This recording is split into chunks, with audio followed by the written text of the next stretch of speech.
A lo largo del tiempo, como sociedades, hemos ido mutando, cambiando de intereses, prioridades, formaciones, etc. Incluso, culturalmente hablando, hemos ido con el paso del tiempo sustrayendo y absorbiendo comportamientos de otra sociedad. Estos fenómenos y cambios que constantemente suceden cada vez son más acentuados, porque vivimos en un mundo globalizado, donde las informaciones son intercambiadas casi a la velocidad de la luz, y las barreras que pudieron existir en algún momento han ido cayendo por la presencia y el avance de la tecnología que predominan en nuestras vidas. Y que, si bien es cierto, aporta de manera positiva, pero también existen ámbitos cuyo impacto podría llegar a ser negativo por la ligereza con la que se maneja la tecnología y el uso que se le puede dar. Constantemente usamos la palabra globalización, pero ¿a qué nos referimos exactamente con eso? ¿Qué significa estar globalizado? ¿Nos encontramos en camino a ser una nación completamente globalizada? Por concepto, sabemos que la globalización es el proceso económico, tecnológico, político, social, empresarial y cultural a escala mundial, que consiste en la creciente comunicación e interdependencia entre los distintos países del mundo, uniendo sus mercados, sociedades y culturas, a través de una serie de transformaciones sociales, económicas y políticas que le dan un carácter global. Entonces, podemos concluir que sí, ya somos parte del cambio de interdependencia con el mundo, y que cada vez este proceso va creciendo y de manera inclusiva. Eso nos hace realizarnos la siguiente pregunta. ¿Estamos empleando de manera positiva las herramientas que se nos están proporcionando? A continuación, presentamos la realización de 2 entrevistas a expertos en materia política y periodística, quienes nos brindarán un juicio de valor acerca de la influencia de la globalización en sus respectivos ámbitos, ya que permanentemente se enfrentan a este fenómeno y consideran que existe un cambio sustancial a lo largo del tiempo, pero que además estos cambios se dan de manera muy acelerada. Muchos de los conceptos que estos nos mencionan son congruentes con los de la lectura, globalización y comunicación, y además con la lectura Estado, mercado y globalización. Bueno, la globalización afecta a la soberanía de los estados porque plantea un conjunto de regulaciones internacionales a los cuales los estados tienen que adscribirse, como por ejemplo tratados. Segundo, porque establece un más rápido proceso de interacción entre mercados, de modo que la apertura de los mercados, la celebración de acuerdos de libre comercio, la creación de bloques comerciales y ya no solo bloques políticos, evidentemente le quitan soberanías a los estados.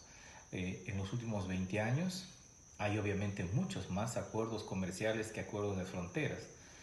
Mientras un acuerdo de frontera garantiza la soberanía, un acuerdo comercial más bien debilita la soberanía. En ese sentido, la globalización limita y debilita a los estados.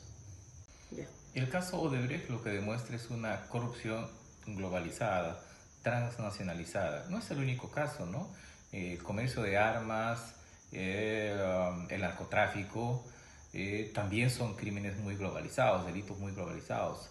Pero en lo que concierne al crimen político, al delito político, Odebrecht demuestra, porque tiene ahora injerencia, en este caso en 12 países, una enorme corrupción transnacional. Pero también lo que se advierte es que los mecanismos para luchar contra esa corrupción también son transnacionales y globalizados.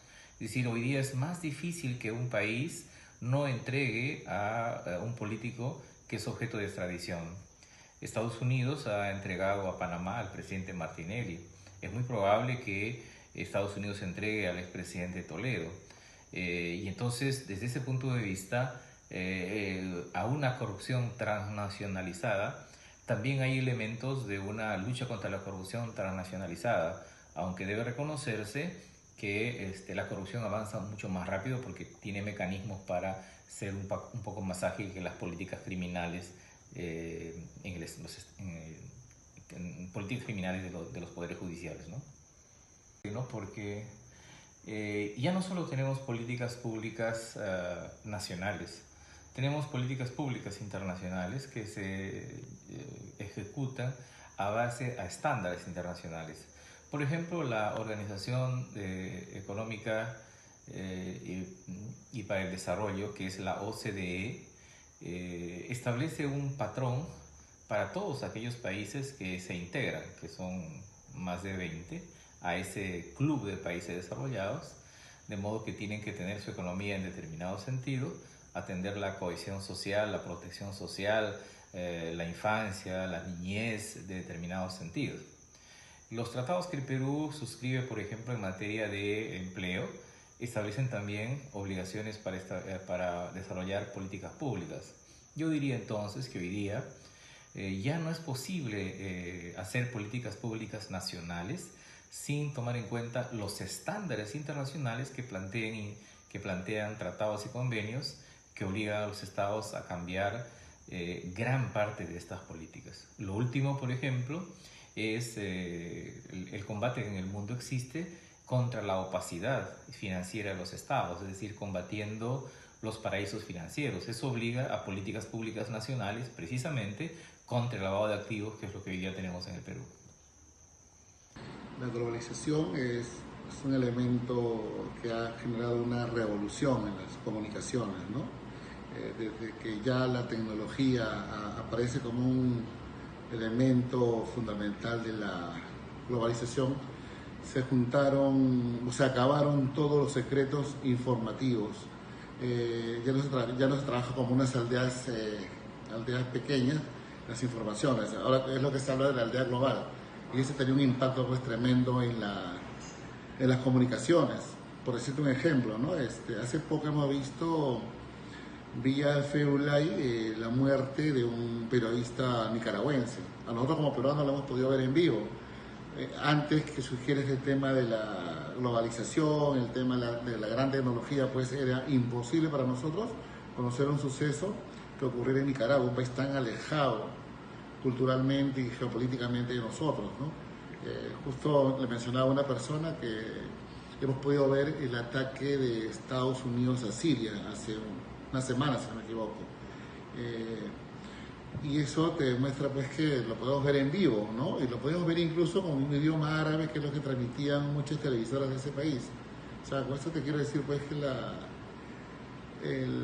la lejanía informativa ya desapareció. Ahora todo es cercano, todo a veces tan lejano y tan cercano al mismo tiempo, ¿no?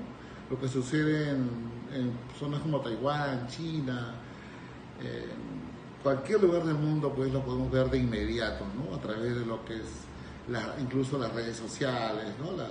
La tecnología. Esto generó todo un cambio en cuanto a la comunicación. En la comunicación como se veía antes la prensa, ¿no? El periodismo, las comunicaciones. Cualquier persona con la globalización, como te digo, oficio de reportero, ¿no? Yo recuerdo el atentado que hubo en España y en Inglaterra. Las primeras imágenes no venían de las agencias de noticias, venían de las propias personas que estaban en la zona, que mandaban fotos y videos. Y esas fotos y videos se transmitían, las agencias de noticias las retransmitían al mundo. O sea, ha sido todo un proceso global que sorprende cada vez más, ¿no? Y cuando hablamos de tecnología también hablamos, por ejemplo, que ahora es imposible en estas épocas que un caso de corrupción quede enquistado en una sola zona, digamos. Las agencias de noticias las retransmitían al mundo.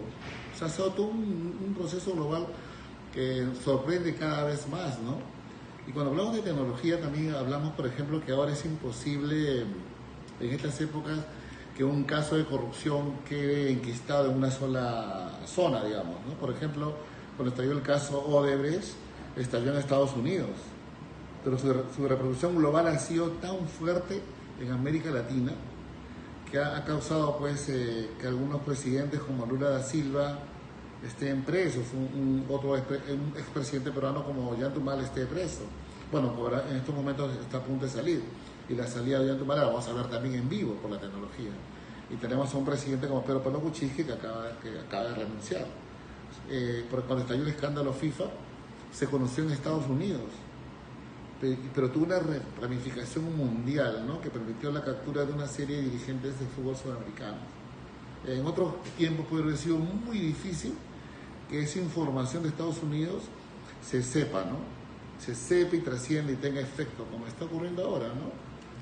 Que, por ejemplo, cuando fue la dictadura militar en los años 70, en el Plan Cóndor, hasta ahora recién estamos descubriendo lo que ocurrió en los años 70. Yo estoy seguro con esta tecnología actual, la globalización, si ya supiéramos todo lo que ocurrió, ¿no? Son casos que han quedado allí y no se ha podido desarrollar más porque no existe la información. El mundo no estaba globalizado para que se sepa cosas que ahora son tan sencillas, ¿no? de conocer. Ya las agencias de noticias las retransmitían al mundo. O sea, ha sido todo un proceso global que sorprende cada vez más, ¿no? Y cuando hablamos de tecnología también hablamos, por ejemplo, que ahora es imposible en estas épocas que un caso de corrupción quede enquistado en una sola zona, digamos, ¿no? Por ejemplo, cuando estalló el caso Odebrecht, estalló en Estados Unidos, pero su reproducción global ha sido tan fuerte en América Latina que ha causado pues que algunos presidentes como Lula da Silva estén presos, un expresidente peruano como Ollantumala esté preso. Bueno, ahora en estos momentos está a punto de salir, y la salida de Ollantumala la vamos a ver también en vivo por la tecnología. Y tenemos a un presidente como Pedro Pablo Kuczynski que acaba de renunciar. Porque cuando estalló el escándalo FIFA, se conoció en Estados Unidos, pero tuvo una ramificación mundial, ¿no? Que permitió la captura de una serie de dirigentes de fútbol sudamericanos.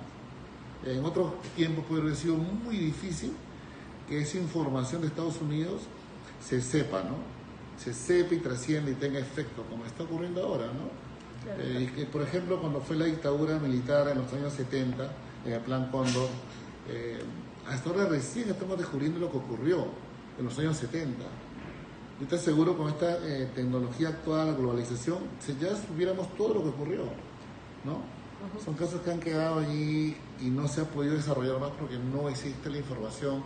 El mundo no estaba globalizado para que se sepa cosas que ahora son tan sencillas, ¿no?